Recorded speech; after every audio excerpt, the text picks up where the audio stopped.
Lo hiciste. Te pusiste a ti primero por primera vez en mucho tiempo. Dijiste que no. Pusiste el límite. Elegiste tu paz sobre la comodidad de alguien más.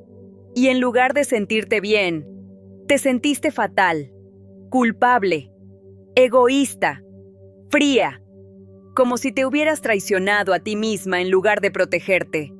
Como si todo el trabajo que hiciste sobre ti misma te hubiera convertido en una versión de ti que no reconoces y que no te gusta del todo. Y ahora estás en un lugar extraño. Sabes que no puedes seguir dándolo todo como antes. Pero cuando te detienes, la culpa aparece con una precisión que duele. Nadie te advirtió que eso iba a pasar. Jung sí lo documentó. Y lo que encontró no fue una señal de que algo está mal en ti. Fue la señal más precisa de que estás exactamente donde debes estar. En este video vas a entender por qué ponerte a ti primero se siente como traición cuando llevas toda una vida poniéndote de última. ¿Qué está ocurriendo exactamente en tu psique cuando aparece esa culpa? ¿Y por qué ese sentimiento que quieres hacer desaparecer es en realidad la confirmación de que el proceso está funcionando? Quédate hasta el final. Porque hay algo que Jung observó sobre esta culpa específica que ningún canal nombra con precisión, y que cuando lo escuches, vas a entender por qué llevas tanto tiempo atrapada entre la mujer que eras y la mujer que estás siendo. Necesito empezar por algo que probablemente nadie te ha dicho todavía. La culpa que sientes cuando te pones primero no es una señal de que eres egoísta. Es una señal de que durante mucho tiempo no lo fuiste. Y eso tiene una lógica psicológica muy precisa que Jung documentó con detalle. Porque la culpa no aparece de la nada. La culpa es una respuesta del sistema. Y para entender por qué aparece cuando te cuidas, necesitas entender qué sistema la genera. Desde muy joven, la psique de una mujer empática aprende una ecuación que nadie le enseña con palabras, pero que se instala con mucha precisión. La ecuación es esta. Si me cuido a mí primero, pierdo el amor del otro. No es una creencia consciente. Es más profundo que eso. Es una conclusión que la psique sacó de experiencias reales. De momentos donde necesitar algo para ti misma generó conflicto. De veces donde tu bienestar incomodó a alguien importante. De relaciones donde aprendiste que para ser querida tenías que estar disponible. Jung llamaba a esto el complejo de la buena niña. No lo llamaba así de forma peyorativa. Lo llamaba así porque lo que se instaló fue genuinamente una respuesta inteligente de una niña que aprendió a sobrevivir en su entorno. La niña que daba todo, que no pedía, que sonreía cuando dolía, que se hacía pequeña para que otros cupieran. No lo hacía por debilidad, lo hacía porque funcionaba. Y lo que funciona en la infancia se convierte en patrón. Y los patrones no desaparecen con decidir cambiarlos. Desaparecen con un proceso mucho más lento y mucho más incómodo. Eso que sientes cuando pones un límite es el patrón resistiéndose. No es tu conciencia diciéndote que estás haciendo algo malo. Es tu sistema nervioso activando la alarma antigua que aprendió que cuidarte tiene un coste. No estás siendo egoísta. Estás siendo nueva. Y nuevo siempre se siente raro antes de sentirse bien. Quiero hacerte una pregunta antes de seguir. Piensa en la última vez que pusiste un límite, o que dijiste que no, o que elegiste tu tiempo, tu espacio, tu paz sobre lo que alguien esperaba de ti. ¿Qué pasó después en tu cabeza? No me refiero a lo que pasó afuera, me refiero a lo que pasó adentro. Las voces que aparecieron, los pensamientos que llegaron, las preguntas que se instalaron. ¿Fue algo parecido a esto? ¿Me estaré volviendo fría? ¿Estoy siendo demasiado dura? ¿Y si la otra persona me necesita de verdad? ¿Y si me arrepiento? ¿Y si por cuidarme pierdo algo que importa? Jung observó que esas voces no son tuyas. Son el eco de todas las veces que alguien te enseñó, con palabras o sin ellas, que necesitar algo para ti era un problema. Son la acumulación de mensajes que recibiste sobre lo que significa ser buena persona, buena hija, buena amiga, buena pareja. Llevan tanto tiempo dentro de ti que suenan como tu propia voz, pero no lo son. Y aprender a distinguir entre tu voz real y el eco de esos mensajes antiguos es exactamente el trabajo que este proceso te está pidiendo ahora. Ahora voy a decirte algo que probablemente nadie te ha explicado con esta claridad. Hay dos tipos de culpa, y confundirlos es uno de los errores más costosos que puedes cometer en este proceso. La primera es la culpa real, la que aparece cuando haces algo que va genuinamente en contra de tus valores, cuando lastimas a alguien sin necesidad, cuando actúas desde la crueldad o la indiferencia. Esa culpa tiene una función. Es información. Te dice que algo en tu conducta necesita revisión. La segunda es la culpa programada, la que aparece automáticamente cuando dejas de cumplir el rol que el sistema aprendió que tenías que cumplir, cuando no estás disponible, cuando eliges descansar en lugar de ayudar, cuando dices que no sin dar 20 explicaciones, cuando pones tu bienestar antes que la comodidad de alguien más. Esa culpa no es información sobre lo que hiciste, es el sistema nervioso activando una alarma antigua que ya no es relevante. Jung lo llamaba la culpa de individuación, y observó que es la forma más sofisticada en que la psique intenta mantenerte en el lugar que conoce, porque el lugar conocido, aunque duela, tiene una ventaja que lo nuevo no tiene todavía. Es predecible. El sistema prefiere el dolor conocido a la incomodidad de lo nuevo. Y la culpa programada es la herramienta más efectiva que tiene para mantenerte donde estabas. ¿Puedes reconocer en tu historia cuál de las dos es la que más aparece cuando te cuidas? No como juicio, como información.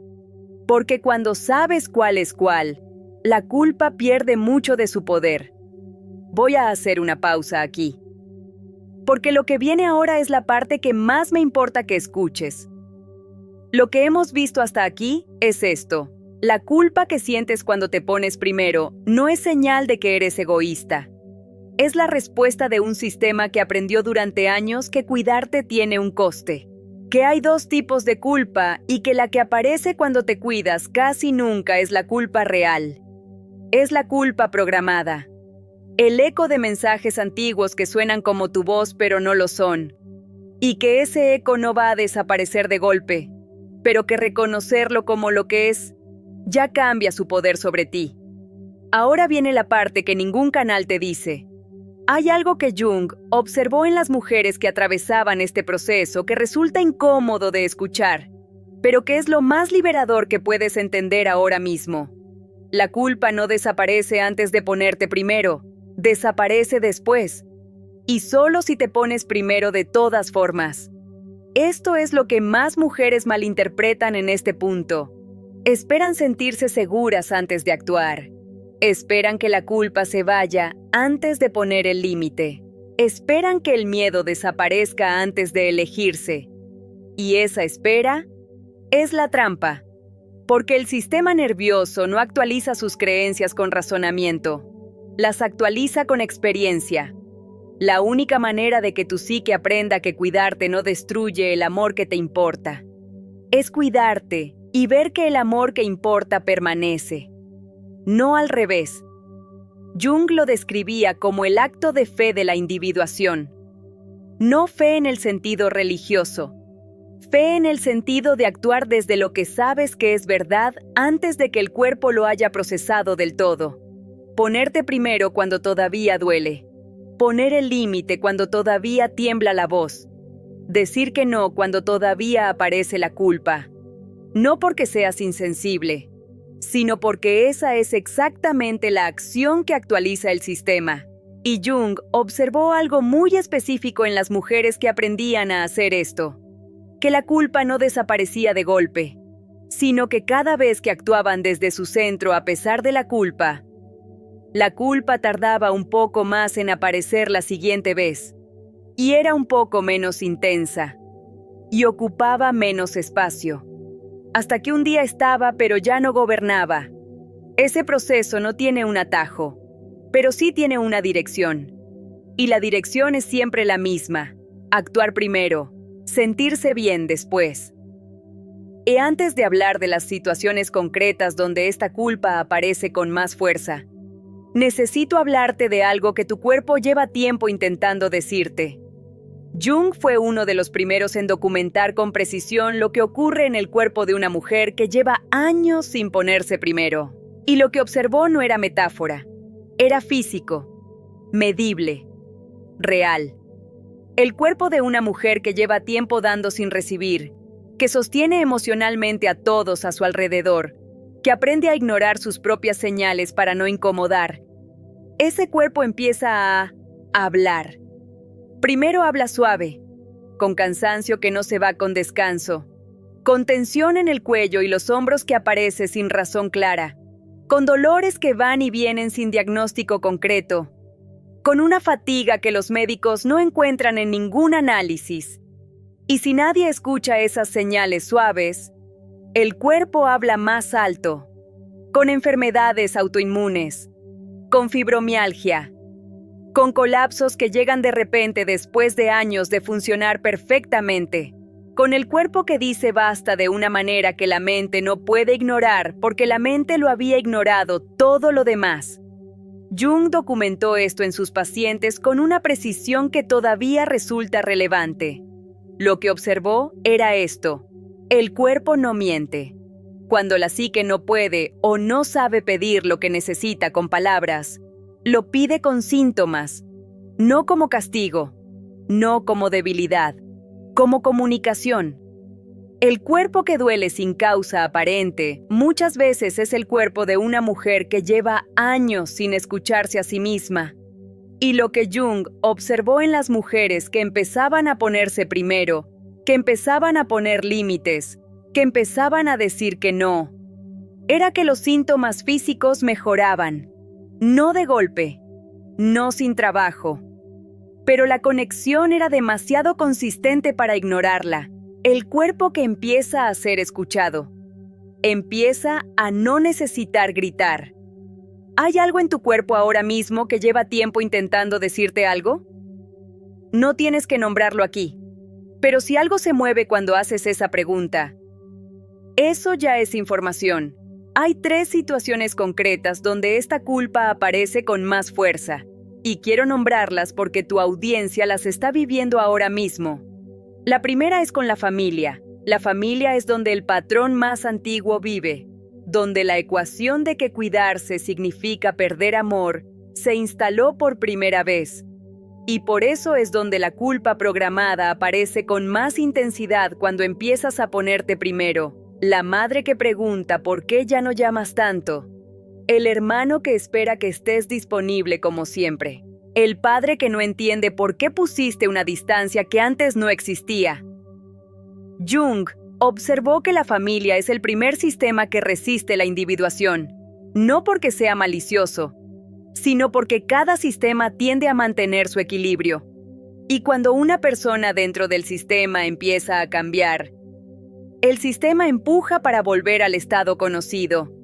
Ese empuje se siente como culpa, como decepción ajena, como la pregunta implícita de qué te ha pasado y por qué ya no eres la de antes. No eres la de antes. Eso es exactamente lo que está ocurriendo.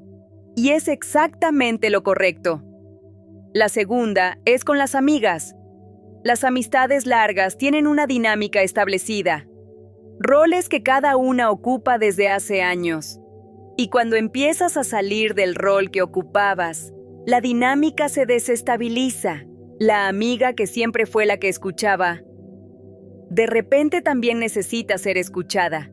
La que siempre estaba disponible, de repente tiene límites. La que nunca pedía, de repente pide. Y eso incomoda. No porque tus amigas sean malas personas, sino porque el cambio de una persona dentro de un vínculo siempre requiere que el vínculo se reconfigure. Y la reconfiguración duele antes de asentarse. Las amistades que sobreviven este proceso se vuelven más honestas y más reales que antes. Las que no sobreviven probablemente estaban sostenidas más por el rol que tú cumplías que por la conexión real. Eso duele saberlo, pero es información que vale mucho. La tercera es la más silenciosa. Es contigo misma. Hay mujeres que ponen los límites afuera pero no saben ponérselos a sí mismas. Que descansan pero se sienten culpables por descansar. Que dicen que no a los demás pero se exigen lo imposible a ellas mismas.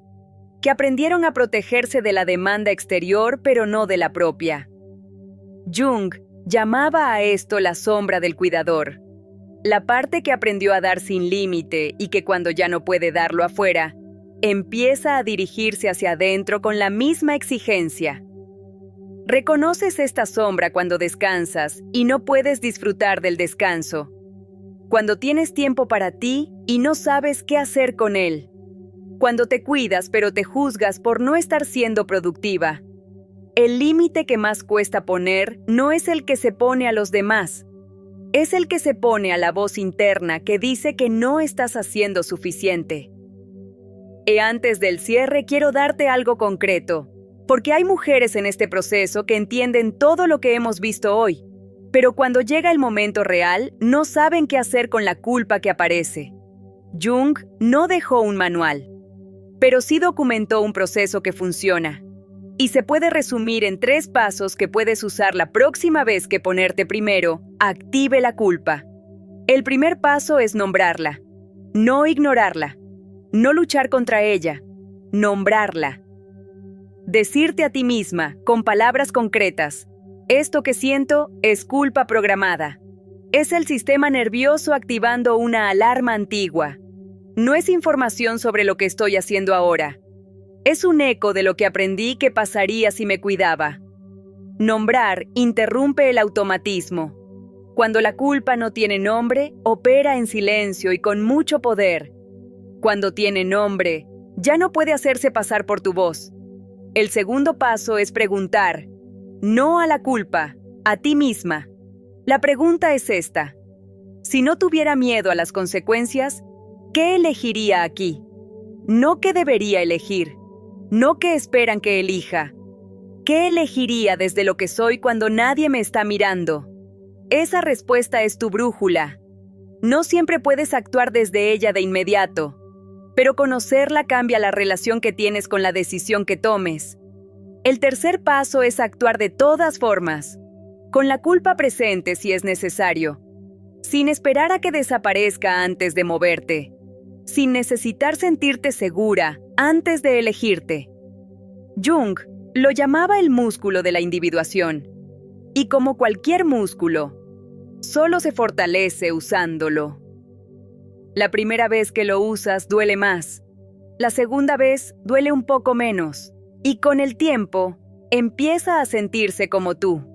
Nombrar, preguntar, actuar. No es un proceso perfecto. No va a funcionar siempre a la primera. Pero es el proceso más honesto que existe para atravesar la culpa sin dejar que la culpa te atraviese a ti. Quiero contarte lo que Jung observó en las mujeres que aprendían a atravesar esta culpa sin huir de ella. No encontraron una versión fría e indiferente de sí mismas. No se volvieron egoístas, ni cerradas, ni incapaces de amar. Encontraron algo completamente diferente. Encontraron que podían dar de verdad por primera vez. Porque dar desde la culpa no es dar. Es pagar una deuda que nadie te cobró. Es comprar amor con disponibilidad.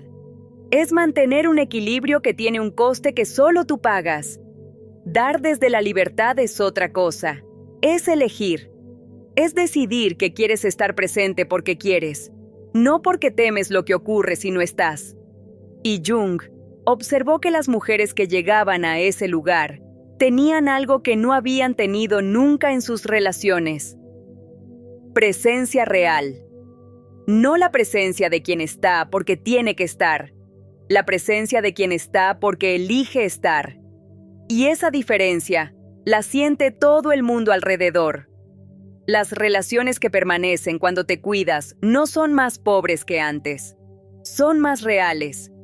Si lo que escuchaste hoy resonó en ti, si reconociste en alguna parte de este video la culpa que aparece cuando te cuidas, si llevas tiempo atrapada entre saber que tienes que ponerte primero y sentirte mal cuando lo haces, quiero que sepas esto. No te estás volviendo egoísta, no te estás volviendo fría, no estás perdiendo lo mejor de ti. Estás aprendiendo a dar desde un lugar que nunca habías habitado antes. Y ese aprendizaje es incómodo exactamente porque es real. Porque nada que cambia de verdad en la psique se siente cómodo al principio. La culpa que sientes no es una señal de que estás haciendo algo malo. Es la señal de que estás haciendo algo nuevo. Y nuevo siempre se siente raro antes de sentirse como tú. Si estás en este momento ahora mismo y quieres poner en palabras lo que estás sintiendo, escríbelo abajo, no para mí, para ti. Porque nombrar lo que ocurre en la psique es, según Jung, el primer acto real de integración. ¿En qué momento de este proceso estás tú ahora mismo? ¿Todavía poniendo límites con culpa? ¿O ya empezando a sentir que algo cambia? Cuéntalo abajo, porque hay mujeres leyendo esto que están exactamente donde tú estás. Y leer que no están solas, a veces es lo único que necesitaban para seguir. Y si conoces a alguien que lleva tiempo diciéndote que se siente egoísta cada vez que se cuida, mándale esto, no como consejo, como compañía. Porque a veces lo único que necesitaba esa persona era saber que lo que siente tiene nombre y que no está sola en ello. Nos vemos en el próximo.